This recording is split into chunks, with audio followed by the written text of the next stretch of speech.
series ng ating devotion. So bago natin simulan yung series ng ating devotion is muli muna nating balikan yung naging series natin last time para dun sa mga bago lang na tagapanood at tagapakinig ng ating devotion.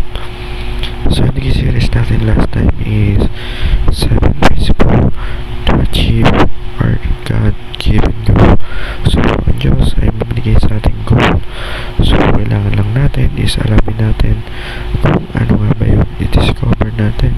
Kung mga mag-step by step tayo para malaman natin yun, para magampanan natin yun. Kung mga unti-unti natin yun, kailangan meron tayong progress araw-araw sa step na ginagawa natin yun. Dahil na yun is makakapulong sa atin para mabuhay ng totoo sa mundong ito. So yung series na kaya natin araw is the power of humility. So like your ng nakaraang mga series is kada araw ay may topic to. So una naging topic natin dito is humility make us beautiful. So pangalawa, humility make us like Jesus. Pangatlo, humility make us true servants. Pang-apat, humility make us effective leaders.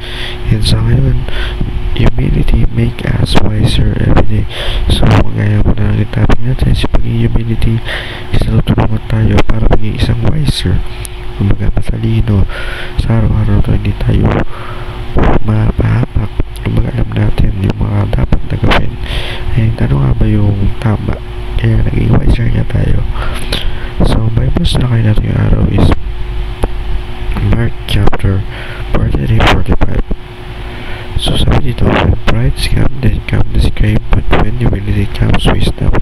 Sa Tagalog, kaya yan ang laging dulot ng kapanahonan. Ngunit paubaba ang mabuha ng karunungan. So para lumawa ang ating talakayan, tayo lumawa sa una nating katuruan. So pride lead to disgrace. So pag yung pride natin, lagi tayo na maging sarili natin, inisip natin. So selfish tayo, pinapagod natin yung pride, yung ugali natin, yung behavior na hindi naman dapat. Isa yung parang hindi lang kampi na yung hindi tayo gagantipalaan ng Diyos or pwede natin kapahamak. Number 2, humility leads to wisdom. So yun nga, yung pride leads to disgrace. Pag humility naman, isa yung lead sa atin para sa wisdom, kalayaan, kabutihan, wisdom. Number 3, pride fails and humility succeed. So kagaya nga compare natin, pag pride is nag-lead sa disgrace, humility is nag-lead sa wisdom and succeed sa katagumpayan. So sa ating application, avoid pride and leads to disgrace. So pag in-avoid natin yung pagiging pride natin, isa yung nag-lead tayo dun sa nag-lead tayo sa succeed and may wasa natin yung disgrace.